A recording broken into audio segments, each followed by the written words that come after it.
part, I mean, a little bit of that. But I don't have to go forward to this. I know, that's gonna be the shit stuff, that's what's gonna be. Check 1, 2, check.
Okay, I think we will go ahead and get started. It is 6:30.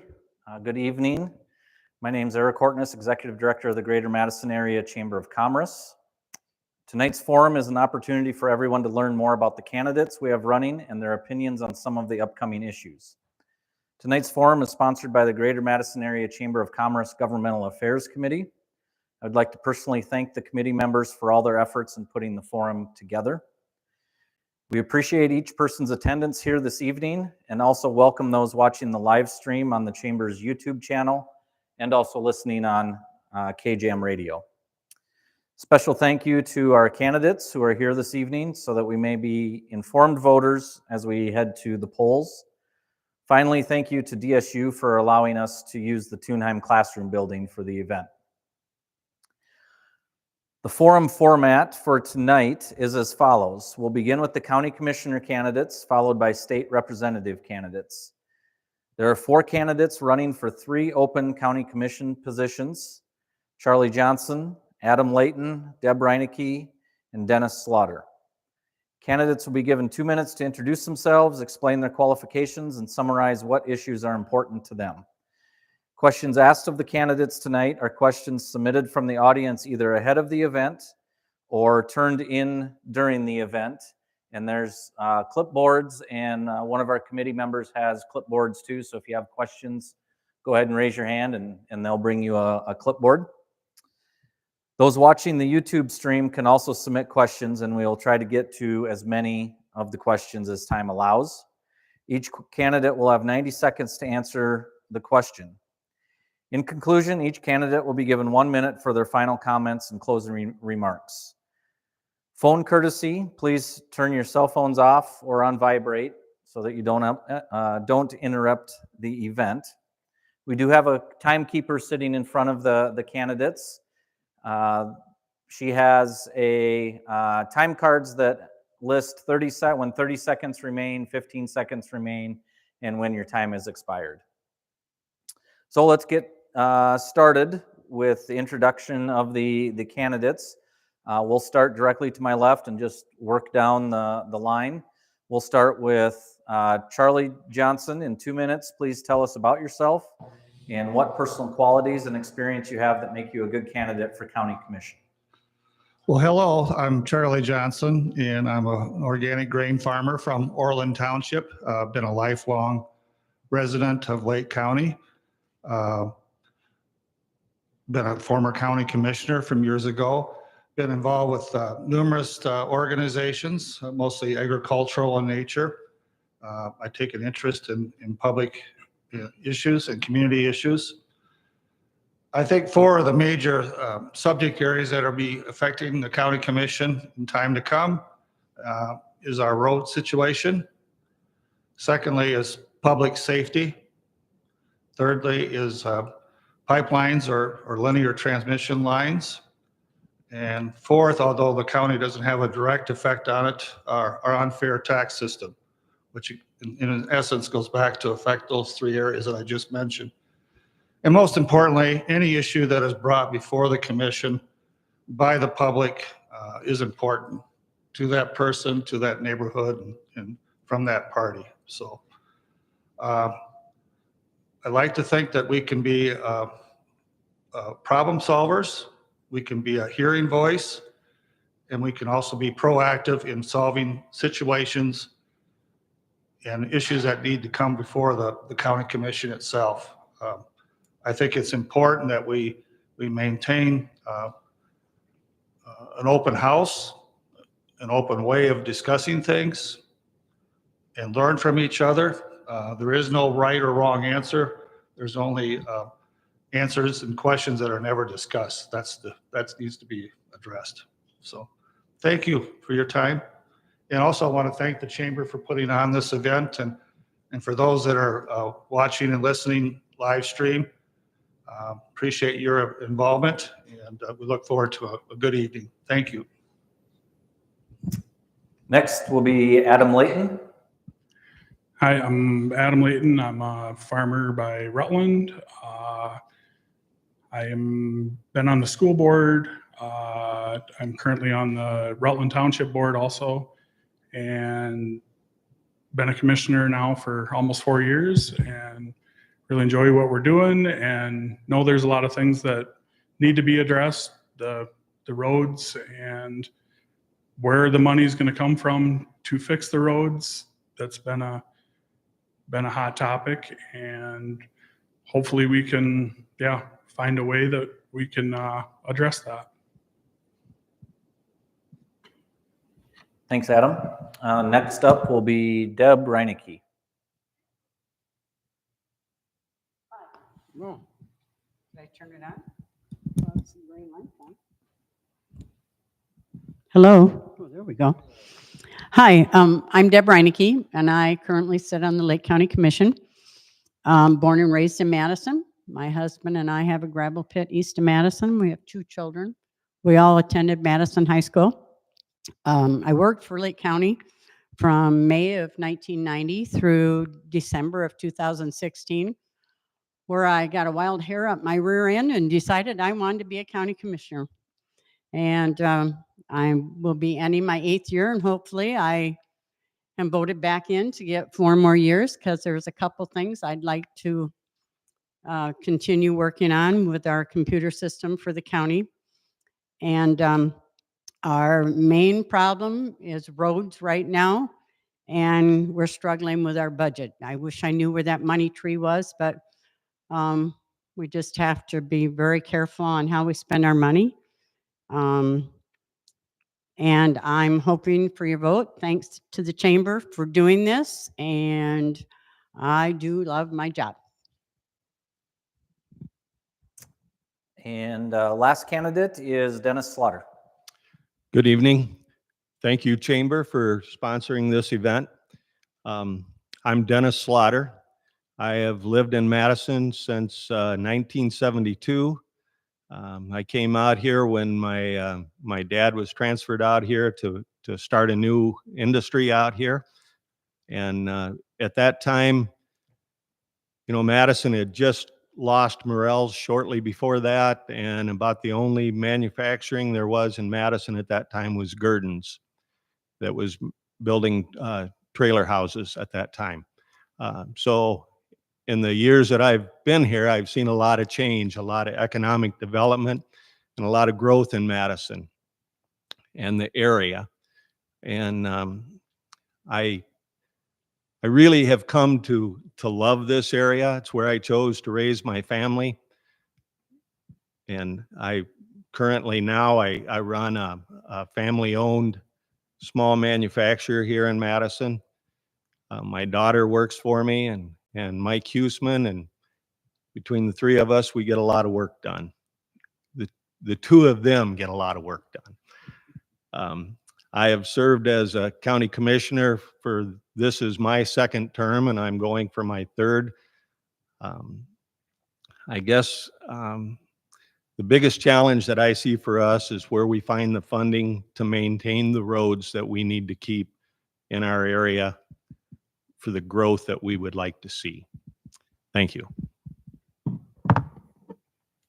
All right, we'll get to some of our questions that were submitted. And again, a reminder, if you're watching on the YouTube channel, you can submit your questions in the chat. And then we have clipboards for those in the audience that if you have questions, we'll get you a clipboard. First one, we'll start with Adam Layton, and we'll just work our way down. This is a referred law 21 question. What is your stance on a pipeline ordinance, and what is your reasoning behind it? Will a no vote on referred law 21 change that stance? So as a current county commissioner now, I have recused myself of dealing with the pipeline. And as of right now, that's where I'm gonna stand. Deb?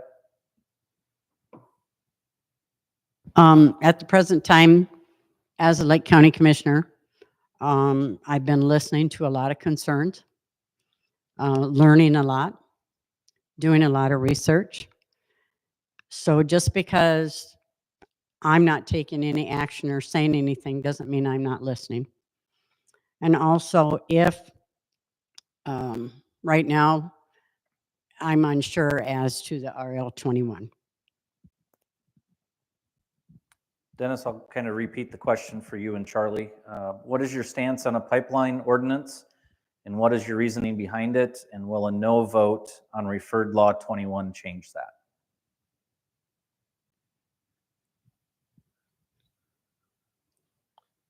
Well, I personally, I do not vote early.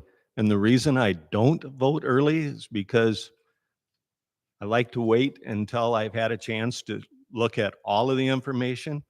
And I would have hated to vote early and then found out something new and I would want to change my vote. So I vote on voting day rather than voting early. I have not currently made up my mind on 21 yet. I've looked at a lot of information on it, but I have not made up my mind yet.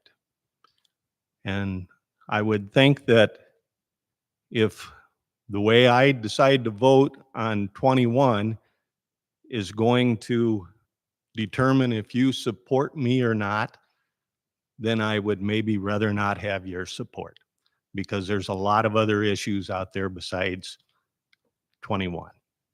Thank you. We'll finish up this question with Charlie. Be clear right up front, I'm going to be voting no on referred law 21. There needs to be at the very least, a discussion and a conversation about CO2 pipelines in the county and statewide. To have a lack of discussion is a disservice to the public as a whole. You know, really, in essence, the CO2 pipeline is a no-build zone.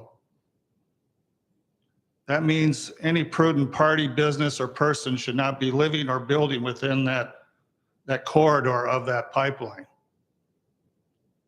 And if the pipeline does go through, it's very unfair to the safety and the concern and the risk that's involved to those citizens that will have to be living next to that pipeline.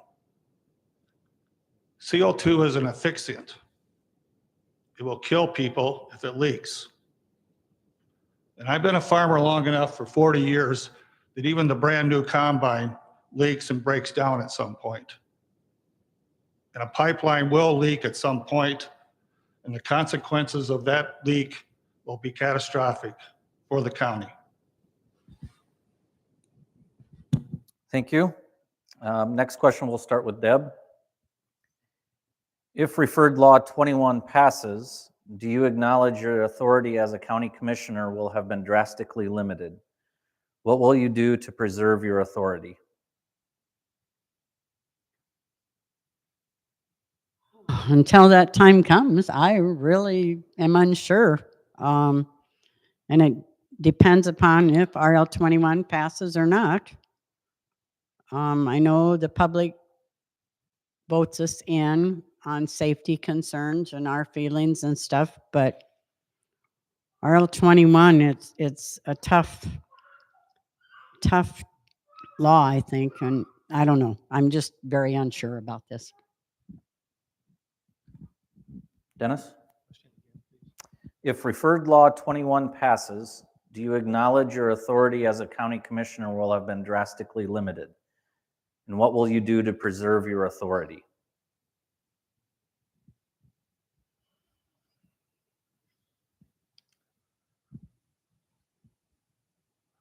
Well, as I've looked at 21, and I will have to admit that I don't necessarily agree with everything that's in 21.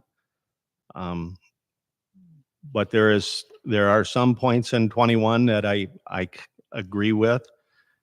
And so at this time, I would just have to wait and see how the vote turns out in November. Charlie, we're back up to you. And then we'll finish with Adam. Well, I'm not a Pete Rose gambler, but I'm going to predict that refer law 21 is defeated. But that being said, if in fact it does pass, the county and its county commissioners still need to be advocates for for the residents of Lake County. If Summit Carbon Solutions still goes ahead with a permit application, there's still the procedures and hearings that will have to go forth within the PUC. And it'd be very helpful and very educational if Lake County would be an interested party and file within the PUC docket as being an interested party in that docket proceedings, so that they're there firsthand to express the concerns and the wishes of the residents of Lake County. Beyond that, I really think, and we do have our legislative candidates here in the audience, and this is something that I feel as though has not been brought up very much at all, either by the pro or the con on the CO2 issue, and that's the need for bonding. You know, we can talk about that Refer Law 21 has indemnity clause in it that Summit Carbon Solutions is going to have to be responsible. But if the problem is if they go broke and they're an LLC, there isn't going to be any funds to take care of any indemnity concerns. And so there needs to be proper bonding to protect the residents and property of Lake County. Thank you. Adam, we'll finish up with you. I'd have to agree with Dennis and Deb that we'll have to, see what happens if it passes, and that's what we'll have to do. Next question, we'll start with Dennis. If elected, what is your specific plan to create funding to repair our failing county roads? Well, currently, I'm interested in looking at possibly bonding to do some road work. I know that's been done in the past. I would like to see what it would take to use that going forward. Also, I think it's important to work with other entities and build partnerships and relationships where we can piggyback and get a project done that way. We just finished one. Not everybody, I'm sure, was in favor of it, but we were able to work with LAIC and the city of Madison to get a little of county road repair done. And that's kind of where we're at right now, is we're having to look for those partners and relationships that we can work with to get some road work done. That particular grant that was used, it has to be tied to economic development. So I'm thinking outside the box. Okay, where can we look at next that would be economic development outside in the county? I think Old County Road 17 might be an option.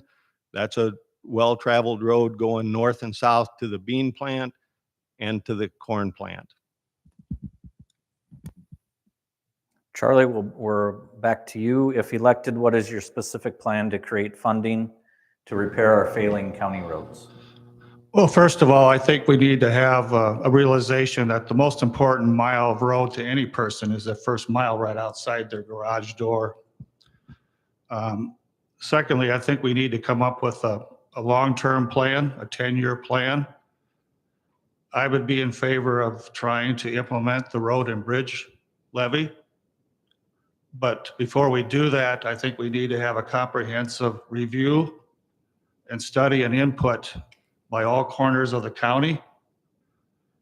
In the 300-mile road system that we have in Lake County, there needs to be a plan of either maintenance or upgrade within the next 10 years for every single mile within that 300-mile system before you go asking the people for a tax increase. Also, I think we need to consider on a state level of putting a road tax on dyed fuel. A lot of our local roads, both township and county, are utilized by crop sprayers,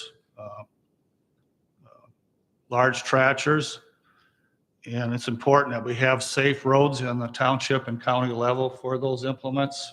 And I think it's going to have to be a buy-in by everybody, the taxpayers, the residents, and the users of the road. There's going to be no easy answers, and there's going to have to be sacrifice and commitment by all. Adam, specific plan, if elected, to create funding to repair our failing county roads. So I agree with Charlie on the road and bridge levy. I think that's a way to generate some money. It's still not enough to fix all of our roads that are in such bad shape, but it would get us by. We would be able to do some overlay, which we haven't done it for the last 2 years. We're not planning on doing it again this year. Just part of our budget. We just don't have the money right now. Looking at other options, like on the bypass, I've been involved in working on getting the bypass done with federal funding, and hopefully we will see something soon about that and be able to get that road fixed up. But that's still tied in with, like what Dennis said, it's by town. We need to, still fix the roads outside of town too. So there's, a lot of things that we need to get done and try to figure out ways to generate that money. Deb, you're up. As a commissioner, we do have lots of people coming in with concerns about our roads. And the opt-out or a road tax is the only option we really have right now to look at. Like Dennis said, working with other entities. We got very lucky being able to work with the LAIC and the city of Madison to fix that part of old highway, County Road 33 is what it's called. And we need to look for funding somehow, and hopefully Mr. Reich and Mr. Wahlberg and Mr. Zimmerman, if they're all out in Pierre, can help us find some funds, grants, something to help us. And so right now, we're just struggling with where the money is going to come from to fix those roads and do the best we can with what we have. Thank you. Okay, thank you. And we're back up to Charlie to start with this one. If elected, will you reestablish the Planning and Zoning Commission in 2025? If I would be so elected, I would be in favor of reinstating the Planning and Zoning Commission. I think it was a mistake to dissolve that board in the first place. It was a committee made up of some very dedicated and knowledgeable people that had firsthand knowledge of our zoning code and our concern for development in the county. And through the years, they brought very useful and knowledgeable evidence to the full commission when those hearings had to take place at the county commission meetings. And so I think our zoning code is there as much as we think it's for pro-development or for the developer. It's actually there for the protection of the community and the residents that are existing there in the first place. And that has to be the utmost concern with any zoning application or permit application. So yes, I'd be very much in favor of having that knowledge and that expertise, and I guess that more of an informal hearing that takes place within a planning commission to bring out any and all evidence. Thank you. Adam, if elected, will you reestablish the Planning and Zoning Commission in 2025? I would say no. I think we've been doing a great job doing it the way we're doing it now. It's streamlined everything. It's faster for the people coming in, and it's been working great. And I guess at this time, I don't see a need that we would need that. Deb, over to you. I agree with Adam. I am learning more and more, and as a lot of you know, I did do planning and zoning for years. But it is faster for the taxpayer. when they come in and they need to go through a variance or a conditional use. It's just one less meeting, and we work for the taxpayers. So to make it easier and simple for them, I don't feel I would want to reestablish the Lake County Planning Commission. Dennis, finish up this question. Will you reestablish the Planning and Zoning Commission in 2025 if elected? Well, this is one of those issues that initially I thought I supported, but in the end I voted against it. So I'm glad I didn't have an opportunity to vote early on it. But now as time has gone on, I believe too that it works good for the taxpayer, and that's what we're supposed to be doing, is working for the taxpayer. And right now, I would not see myself voting to change. Thank you. Adam, you're up first with this one. If elected, will you reestablish the Highway Committee in 2025? Yeah, I would be open to that. I know we met several times. I was on the committee. Charlie was also on the committee. Dennis was on the committee also. And our CAO was a big part of that, on lining everything up and doing a lot of the legwork for us. And unfortunately, she left, and we just had a lot of other things. And it is something that I would consider, because we did come up with some really good ideas. We didn't act on much of it, which I'd be open to doing something like that. But yeah, I would be open to having that. Deb, over to you. The Highway Committee, if elected in 2025, will you reestablish it? I think it was a good thing. All four of us at one time were on it. I was when it first started. It's nice to hear other comments from other taxpayers in our county, and there were some very good ideas. The ideas were not put into place because we have money problems, budget. I wish I knew where that money tree was and we could have all these nice roads in Lake County, but it's not going to happen. But I would be willing to reestablish that Highway Committee. Dennis, over to you. Well, initially, part of the committee's charge was to get people to understand the funding issues that we have within the county to maintain roads, and to start a groundswell of support that would support either an opt-out or a road and bridge levy. And that, although there was a lot of really good information came out of that committee and through that committee, the support just didn't get there. And we again lost at the ballot box. So at this time, I think I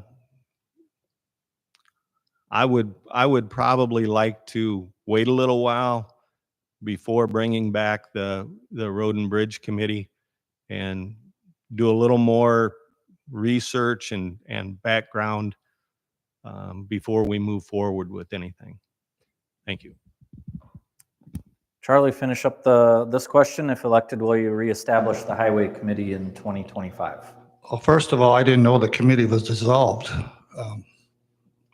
quite honestly. I've been waiting for a meeting invite for about 18 months. It was a good committee. One of the faults, I think, is that we never allowed the media and the public into the committee meetings themselves, which I think was a major mistake, because all the good discussion and good information we had never got out to the public. And so that needs to change. But yes, to answer the question specifically, I would be totally in favor of reestablishing that committee. My involvement on the committee is I was one of many people who volunteered their services to be on the committee. Going back about 3 years ago now, the county commission did set up that committee. I think they probably had 10 interested parties, and I think they had selected 5 or 6 to join, 2 county commissioners on that committee. And again, I think we need to involve that, but as I alluded to earlier, I think it needs to be far more extensive, and we need to have a thorough review of all of our miles on the county road system and come up with a 10-year road plan. Thank you. Thank you. Next question, and Deb, I believe you're up first. This question's concerning the tax levy opt-out.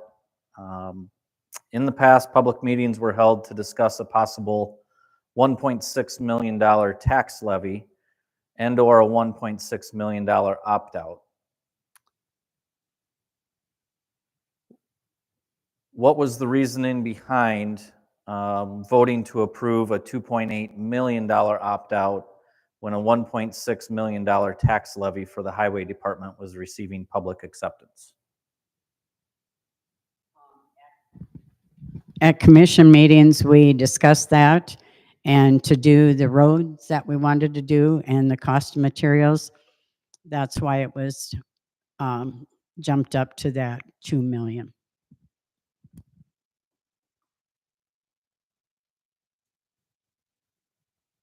Well, I believe, I don't remember the exact figure that the road and bridge levy would raise, but it raises very little money to repair roads. Although it does raise some money, it doesn't repair many miles of road. So the next option is to go for an opt-out. There are other departments within the county that are struggling also. The highway department gets the most attention, but the other departments in the county are struggling also. So if we could have passed the opt-out, we would have had money to put towards the road and additional money to put in other departments that are struggling also. Charlie, your thoughts on the tax levy versus the opt-out? Well, taking us back into history just a little bit, there was, I believe, 3 or 4 public meetings in regards to both the road and bridge levy and to a general opt-out. The general opt-out was in the amount of 1.6 million. The road levy, what I understand, was about 1.2. And so it was pretty much laid out that it was an either-or type of scenario as to which one we would go with. And so I think it was quite a surprise to the taxpayers of Lake County when, rather making a decisive decision, they decided to add 1.6 and 1.2 and come up with 2.8. And quite frankly, that was a tax burden that was not livable and workable for the residents of Lake County, and therefore we ended up with nothing. If we had just kept our focus on one or the other, I think the general public would have bought into it.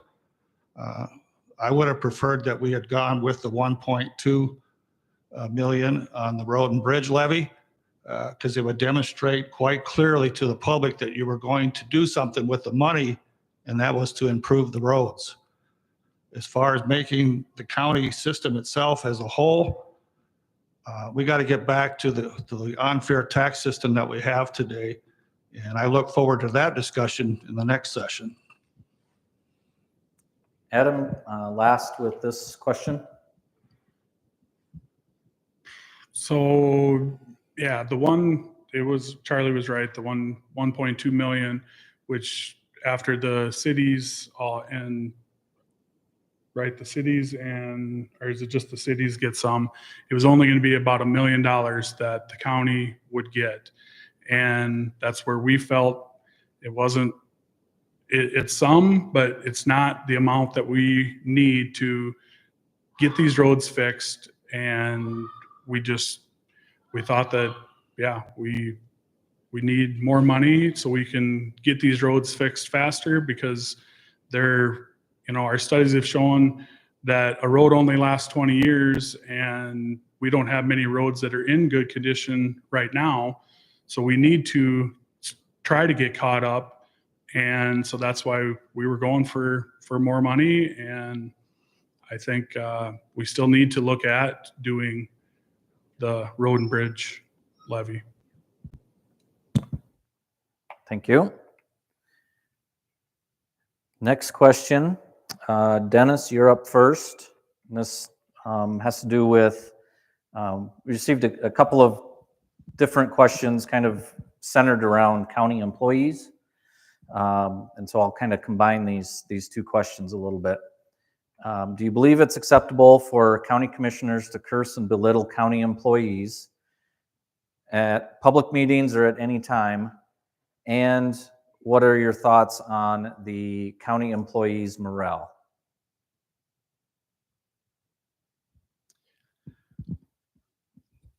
I do not believe that it's proper for a county commissioner to belittle county employees. As far as for the county employees that I interact with, for the most part, I believe the morale's pretty good. The highway department right now is the one that I work with probably closest and the most. And, we're in a crisis situation down there right now. We have basically three people working out of the shop and one person that's the manager down there. And we have about 3 or 4 openings down there right now. We have one slated to retire in December. So we'll be down to 2. And the morale down there right now is the best I've seen it in a long time. So, that's about all I have to say there. Charlie, back up to you. The answer to the question that any belittling or mean demeanor toward any person, whether it be an employee or a resident of Lake County, by any commissioners, unwarranted and uncalled for. As far as the morale of the employees, Dennis alluded to it down at the county highway shop. When we've only got 3 persons, soon to be only 2, and to be really at full staff and to properly service the people of Lake County, we should be at an 8, 9, or 10 level. And so the fact that we can't bring new people on board, that has to be addressed. And is it a morale question? Is it a management decision? Is it a lack of faith in our highway system? Is it a lack in a way we can provide funding to improve our roads? So I would hope that, all the other departments to a great degree are elected officials, whether it be the sheriff, the treasurer, the register of deeds, the auditor. They're the ones that hire their individuals. So I feel as though it's their responsibility to set up a situation where morale and a good working atmosphere occurs within that office. Adam, over to you. I would agree with everybody that, talking bad about anybody is not acceptable. And on the morale thing, I guess I try to talk to as many employees as I can. It's difficult, but when I do, it seems like everybody's in good spirits, and I hope everybody is. And if not, they're more than welcome to come talk to me. And that's, yeah. Deb, finish up the question. You want to be treated like people treat you. So no, it's not good to belittle anyone. And our morale, I think, at the courthouse right now is half and half. I don't think we're open enough with some of our employees that they don't know what's going on and they have to hear it from other people. I feel that losing the CAO with her newsletter that she used to do, at least it kept some of the employees, if they read them, up to date on what was going on. But we need to work on, I think, that a little bit better. Okay, thank you. Well, that's what we have time for questions. We will finish it up here just with closing remarks, and then we'll take a couple of minutes to allow the state representative candidates to get seated, and we'll move on to those. So approximately 1 minute. We'll start with I think we're back up to Charlie. Closing remarks. Summarize your thoughts, and we'll go right down the line. Well, I'm going to be futuristic, and I'm going to take the view that in the months and years to come, that we will have highly improved roads, safe roads. We will continue to have good employees at Lake County, that will have an emphasis on public safety, both within our judicial system and law enforcement. We'll also be able to live risk-free from a CO2 pipeline. I also want to think that we will take pride in our community. We have so many good things going on in Lake County and the city of Madison. But it is frustrating to see that on a county level, we're not able to do the same kind of things. And a lot of it just comes down, and I think that's been the common theme here tonight, is lack of money. We don't have a tax system that supports good local government on a township and county level. So, thank you.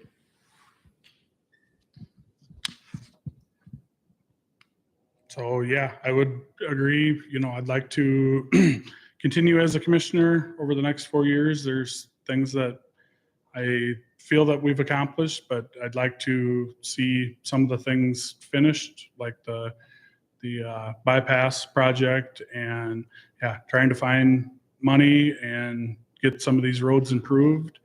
And I'd appreciate you guys' votes.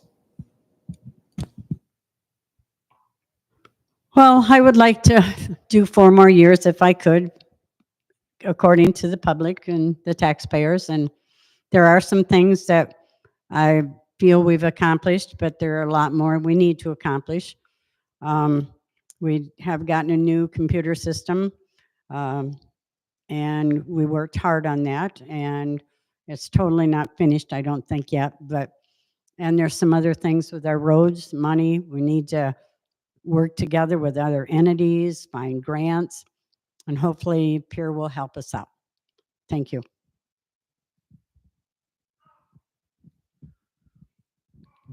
Well, I'd like to thank everybody that came out tonight, and thank those that are viewing this and listening to it. I, for one, hate to keep bringing up the issue of money, that we're short on money. But it is a known fact that we do not have enough money to maintain Lake County in the way Lake County needs to be maintained. But I still believe that Lake County is a shining star on the prairie. We have a bright future in front of us. We have some awesome things going on in the area, and I would appreciate your vote. Thank you. Well, thank you, Charlie, Adam, Deb, Dennis. Thanks for your willingness to serve Lake County. Good luck on November 5th. And like I mentioned previous, we're going to take about a 2-minute break here so we can get the table reset, and we'll be back on with the state representatives.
All right, for those that maybe joined us a little late, I'll kind of go over our format here for the District 8 representative seats.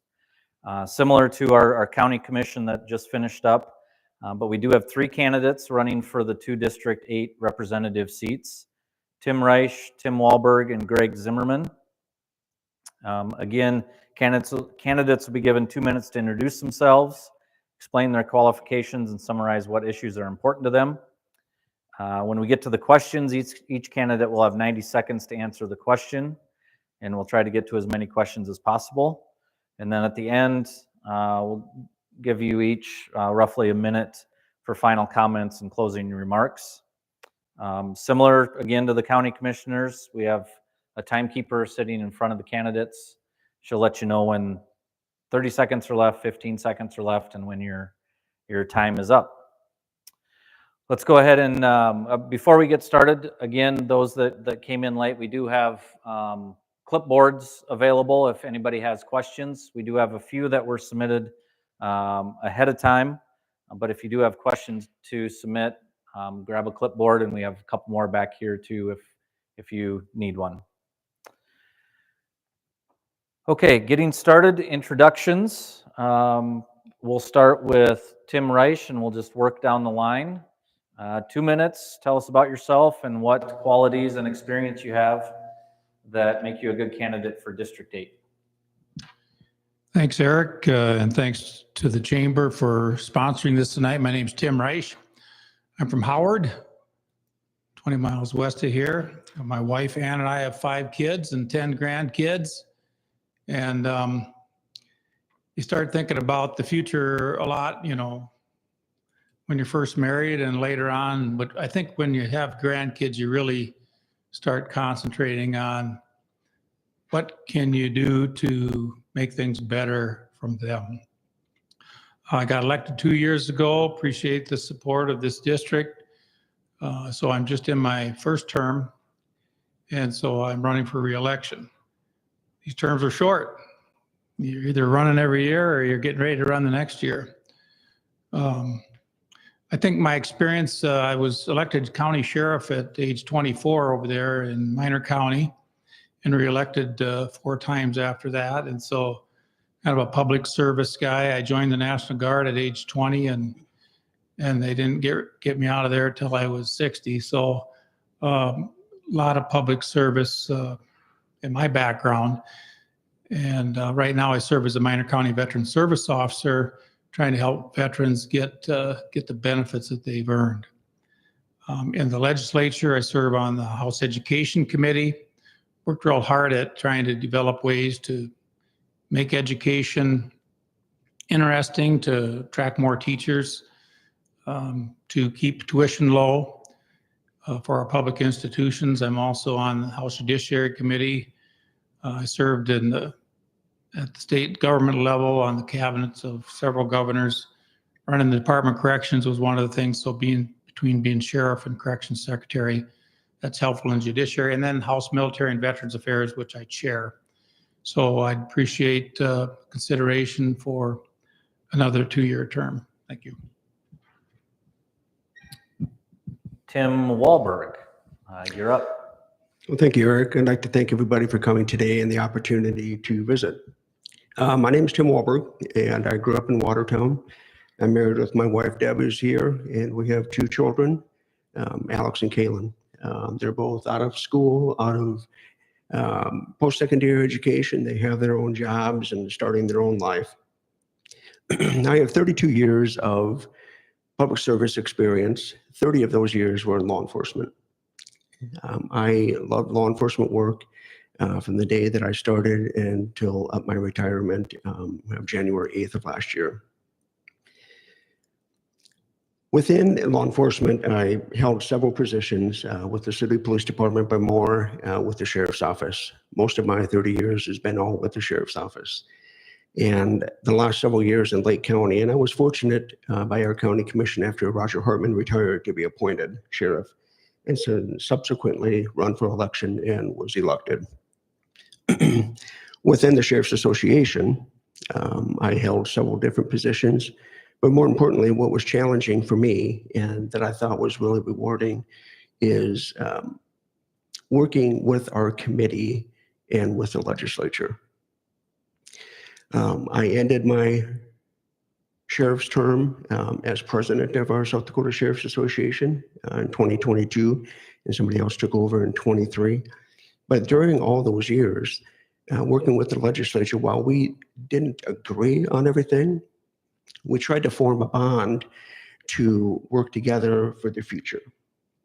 And that is a good purpose that we had within law enforcement and emergency services, is working for the future and how we can protect our citizens with the laws and stuff that we have.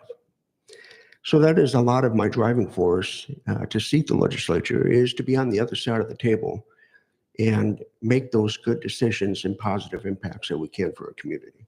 Thank you. Thank you. Over to Greg. Test. Okay, perfect. My name is Greg Zimmerman, and I am running for State House candidate, obviously. My family was originally from Lake County. I was born and raised in Sioux Falls and got my 2-year degree at Mitchell Tech, and then I went on to get my engineering degree at Brookings. So I've got a lot of ties to the educational community in the state, and I'd like to see it thrive. When my wife and I decided that we wanted to look for somewhere with a slower paced, more conservative community to live in, my family's home of Lake County was the logical choice, and so that's why we're here. As far as why I'm running, the main reason that spurred me to run is Senate Bill 201, which is now RL 21. If our elected representatives aren't going to stand and protect the rights of our people, then I think somebody else needs to.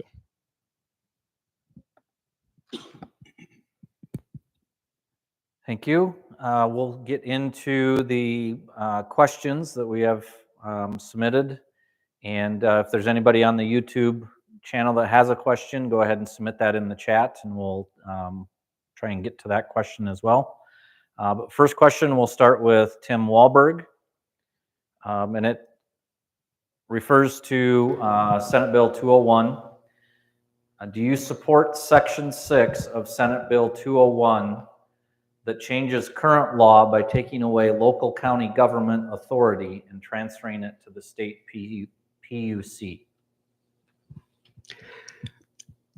So the different aspects of Senate Bill 201, I am not in favor of taking away of local control for counties so they can establish their own ordinances and purposes that would best fit them. I think when state government comes in and tells a local county or jurisdiction what they can do, I don't think that's good for business, and I don't think it fosters good relationships for now and for the future. Yep, I'll repeat the question. Do you support Section 6 of Senate Bill 201 that changes current law by taking away local county government authority and transferring it to the state PUC? The short answer is no. For a longer answer, we all have seen the issues with transparency and corruption in our state government already. And so there's no reason to take away more local control and give it to state parties who we already know are kind of bought and paid for. Over to Tim Reich.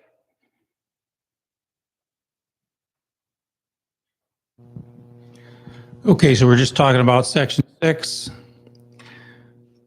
Let me just tell you a little bit. Senate Bill 201 was kind of a compromise bill. There were a whole handful of bills that went through the legislature in the last session. A lot of good bills, and in the end, they smashed a bunch of them together into one just to try to get something passed. I think the idea, and I voted for Senate Bill 201. Okay? I voted for it.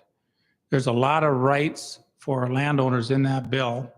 And, you know, we just listened to the county commission candidates wondering where they can get some money. And really, I think we all need to understand one thing. The legislature is not going to decide whether or not a pipeline is built. The county commission's not going to decide. It's going to be the Public Utilities Commission and the courts.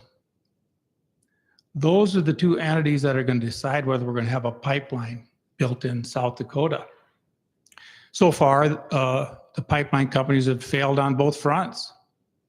And it may very well be that we don't have a pipeline in South Dakota. And that'd be great.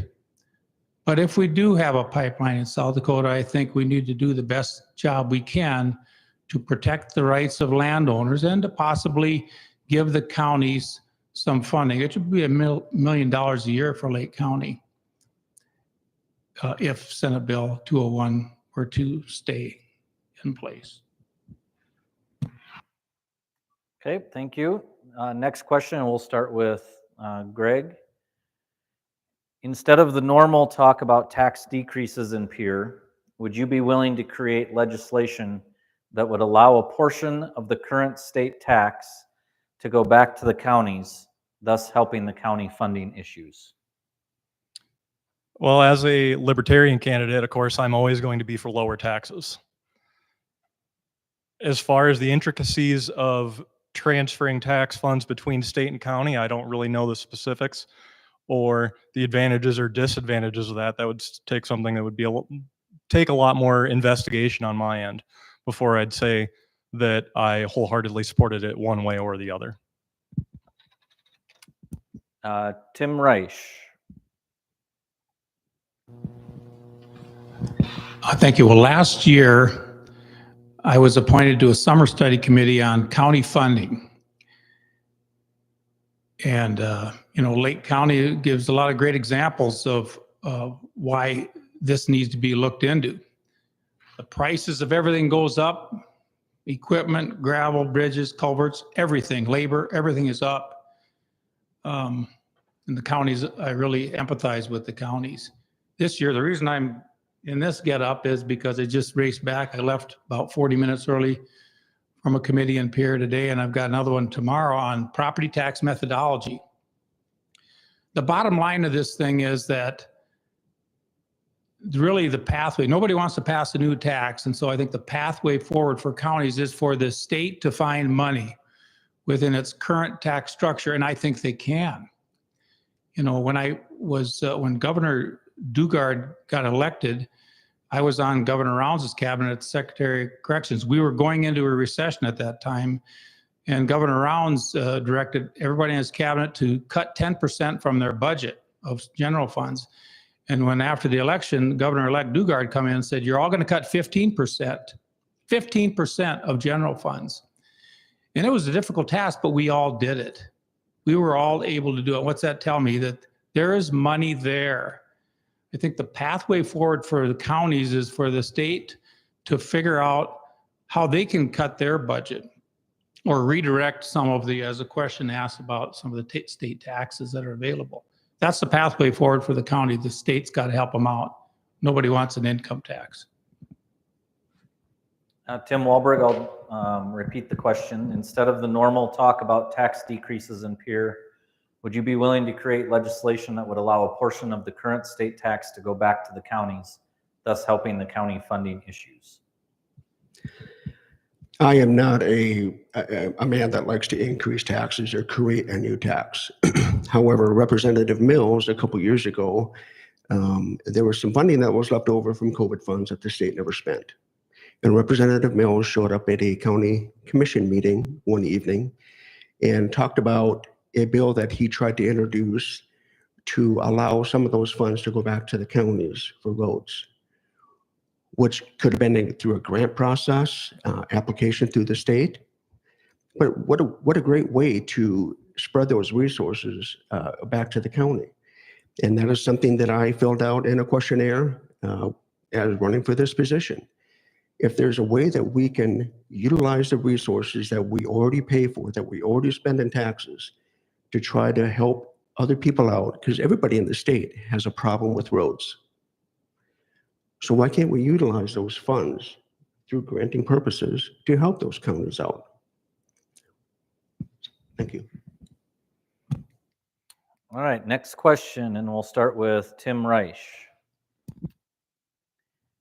If elected and eminent domain legislation is brought before you, will you support strengthening South Dakota's eminent domain laws to protect our citizens? Well, one thing we all need to understand is that passing a law that won't be able to survive the scrutiny of a lawsuit is just kind of a waste of time. The eminent domain gets a lot of talk. It's not in Senate Bill 201 or RL 21. It's in our Constitution. And I'm probably one of very few legislators that had an oil pipeline go across one of my quarters of land while I owned it. So I know something about it from the firsthand perspective. And nobody wants to have a pipeline go across their property. When they brought natural gas across, there was a lot of concern about that and the safety of that. And now we don't even talk about it anymore. And so I just think we need to be careful about saying, hey, I'm going to pass a law to do this, because if it's an unconstitutional measure, it's not worth the paper it's written on. I think that's part of the reason why counties have refrained from passing ordinances on setbacks, because they know that they are probably going to get sued and subject the taxpayers to the cost of that lawsuit. So just because you can do something doesn't mean that it's a viable option. That's, I guess, the way I would leave that. Tim Walberg?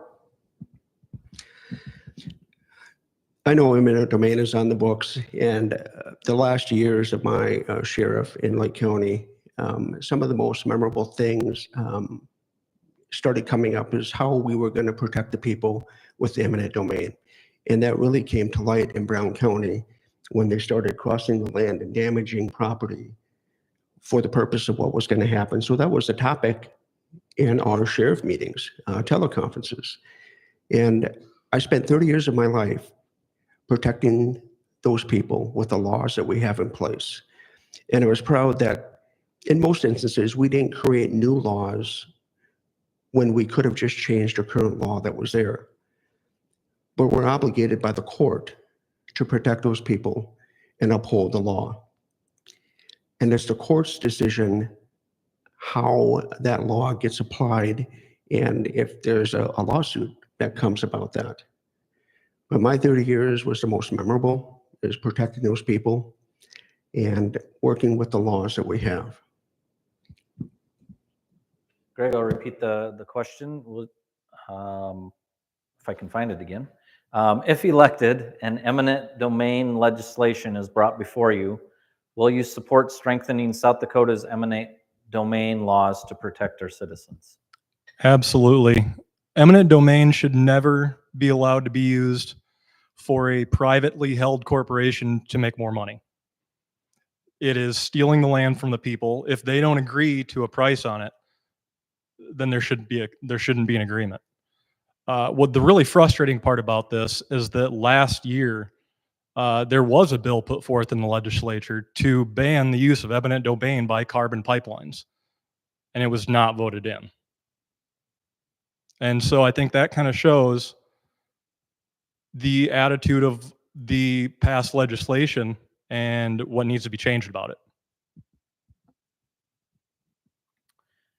Next question, and we'll start with Tim Walberg.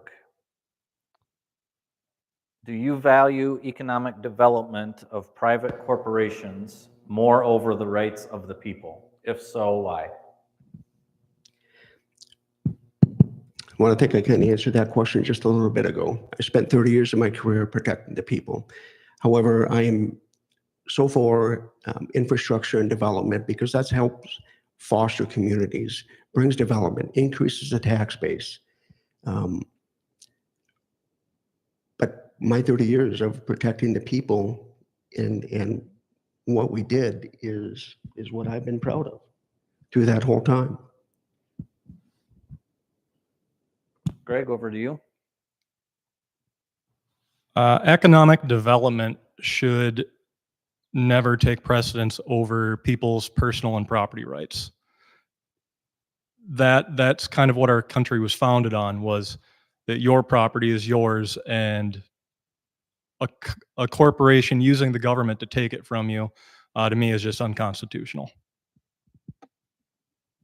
And Tim Reich, finish up the question. Yep. Do you value economic development of private corporations more over the rights of the people? If so, why? No, absolutely I don't. But I think, while I got a little time, let's talk a little bit about some of the largest problems we have in South Dakota. Property tax, we've talked a lot about that, and growth and lack of daycare and all the challenges facing the people of South Dakota. The future of South Dakota is bright. A lot of people want to move here because of our tax situation, but we're challenged because communities, not unlike Madison or Volga or Howard or DeSmet, struggle to have enough housing for them. If we could get the right picture put together where we could have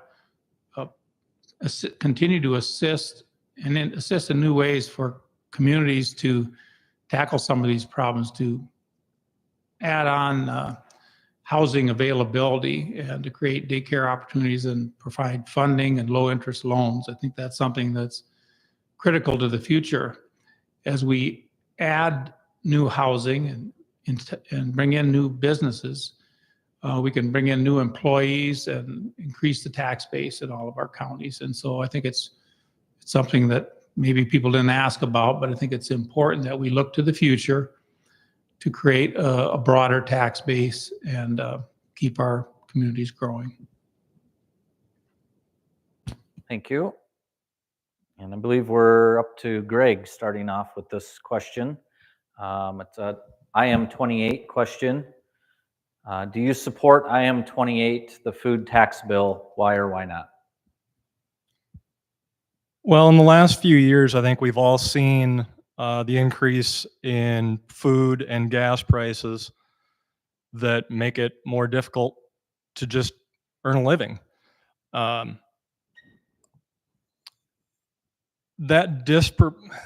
increase in costs will disproportionately affect those families who are in lower income brackets. And if we can not take as much money from those who are in lower income brackets, I don't see how that's a bad thing. You've never seen a society getting taxed into prosperity for a reason. If that money is left to the people, they're going to be spending it in the community anyways, which will itself spur economic development. Tim Reich, IM 28, the food tax bill. Do you support it? Why or why not? Thank you. Well, it's much more the food tax bill. It's a consumption bill. Anything for human consumption. And if it was limited just to groceries, it'd be another matter altogether. The bottom line is it's a very poorly worded, initiated measure. People are unclear how much money it's going to take from the state of South Dakota's budgeting capacity. The lowest estimates around 120 million. And if all consumables, if you look in the statutes, a lot of tobacco products are consumable. They're in statutory language. It says that they're for human consumption. And so some estimates are over $600 million. There's no way the state is ever going to be able to provide any tax relief to the counties if this thing passes. Now, if it got down to just a grocery tax, the poorest of the poor don't pay tax on groceries not right now if they are receiving federal benefits for groceries, SNAP benefits. So I think that's something that gets lost in the discussion. But IM 28 is just a poorly worded attempt at doing the right thing, doing a good thing. I think eventually, the grocery tax is going to be lifted in South Dakota. I think there's only 2 states left. And so, but this isn't the right vehicle to try to do it. It's going to send us backwards schools, counties, state, everybody will be going backwards. And Tim Walberg, do you support IM 28? Why or why not? Well, as Representative Rice had said, I would like to keep the hard-earned money of the taxpayers in their pockets. And as he alluded to, I think this is a bill that could have been worded a lot differently. If it was the purpose of a grocery tax, then I think we should have said it. But it's left open for consumable. And if it passes, I do believe that it's going to be the legislature's job to define what consumables are going to be. If the consumables were originally meant to be a grocery, then I think we should have said grocery, which I'm all in support of, is keeping those dollars in your hands. But the cities will still get that 2% tax, but just not the state. Next question, and we'll start off with Tim Reich. Will you or have you accepted campaign donations from private corporations that support land condemnation and the use of eminent domain for their private gain? No, I haven't, and I will not. I had a great conversation with an individual who asked me about my campaign donations this spring. And I have not accepted the campaign donations directly, as an example, from the ethanol plant. However, with the Sheriff's Association, I have worked with many law firms throughout the state, and those law firms have donated to me. And some of them, actually one of them that is in Pierre, he's an original Madison boy, Mr. Abraham. He works for a law firm out in Pierre. And so, yes, through my course of the sheriff's career, I have accepted donations from attorneys. Greg? I have not accepted a dime of donations from pipeline companies or ethanol plants, and I think, given my views that I've shown today, I doubt they're going to want to give me money. So I don't think anybody has to worry about me trying to pass laws in favor of certain industries just because I got a campaign contribution from them. Next question, and I believe Tim Walberg is up. This has to do with teachers. What is your plan for addressing the teacher shortage and retention in South Dakota? I'm really concerned about the smaller areas. When you get West River, they could have been born and raised in that area, but they're looking for the bigger dollar. And when they can't make it in our local communities, in our state, they're moving to Minnesota where they can get paid more. And how can we work with our school districts is the big thing to keep those people here, to attract those. And it seems like those ones that are staying are from the local area. They want to benefit their own community. We need to continue to foster good development in teacher pay within South Dakota, as we did this last year. But one of the concerns that I do have is if the sales tax initiative passes, some of that money that we could be applying to those teachers, where are we going to come up with it? Greg, over to you. Plan for addressing the teacher shortage and retention in South Dakota.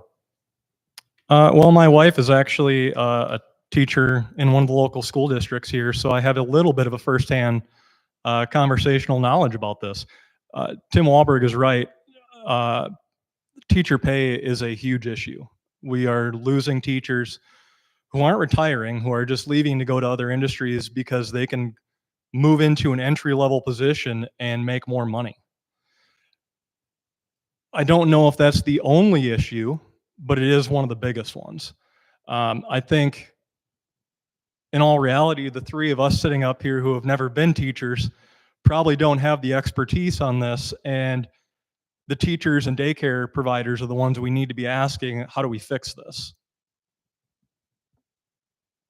Tim Reich, finish up the question. Plan for addressing the teacher shortage and retention in South Dakota. Well, there's been quite a bit of work done on that just recently in the last session, Education Secretary Graves has worked real hard with the House Education, Senate Education Committee to develop a program to create a pathway for paraprofessionals in the classroom to get their teaching degree. And that was 1 year ago, and this year we expanded it to really double down on it. And it's been very, very popular. Dakota State and Northern are the two universities that are doing this. And I think this is just an example of creativity. Some people would love to be teachers. They love working with kids, but they never went to college. And so I think this is one example of that what we can do. We also had a teacher pay bill for the first time, and it was a tough sledding. Some of the superintendents were very, very nervous about us passing this bill to create a graduated teacher pay in South Dakota. But it's the right thing to do. And I empathize with the superintendents. I have an email group. When I get an education bill, I send it out to them, have them look at it, and ask them what their opinion is on it. And so they're the ones that got a balanced checkbook, right? And if everybody gets a raise, then it can be challenging. But it's the right things to do. We just need to keep on plugging away and supporting our local school districts. Well, thank you. We will now move to final remarks with a couple of minutes for each candidate. And we'll start with Tim. Well, no, we're over to Greg. We'll start off with our closing remarks and final comments. Well, since moving up here, and before here, I've been a volunteer firefighter in this state for 10 years now. I worked as an EMT on the Rosebud Reservation, and I'm a rescue diver on the Lake County Dive Team. So just like Tim here, I've got a lot of firsthand knowledge of the issues facing our first responder community as well. And so that will be one of my main purposes is to better that community. I am obviously going to be the candidate that will stand for your rights, and I will not bow to the corporations trying to take your land. Thank you. Tim Reich. Appreciate the opportunity. And I'd ask for one more term. I'm not going to run after this. My wife didn't want me to run this time, but I think it's important to have a representative that understands how to get things done in Pierre. And I'm that guy. I've been selected for a number of summer studies and placed on committees I think that I can do a lot of good with. And I'd like to do that for 2 more years. You know, most people when they retire, they get a golf membership and, you know, go south for winter and do these sorts of things. And I go out to Pierre and sleep in a motel room for 9 weeks during the summer, or during the winter, excuse me. And so, but I think it's work that needs to be done. Good people need to step up and be willing to give of themselves. And so I think that I'm proud of the accomplishments that I've gotten done. I passed a lot of bills, half of which were constituent ideas. I believe I'm a good listener for the constituents.